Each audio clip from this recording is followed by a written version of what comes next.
তোমার কাজল চোখে যে গভীর ছায়া কেঁপে ওঠে ও,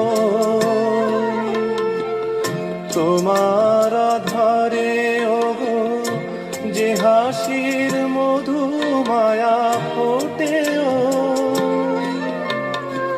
তারাই অভিমান বোঝে না আমার, বলে তুমি তো আমায় ভালোবেসেছ, শুধু আমার গোপন ব্যথা কেঁদে কেঁদে কয় কেন আরো ভালোবেসে যেতে পারে না হৃদয়।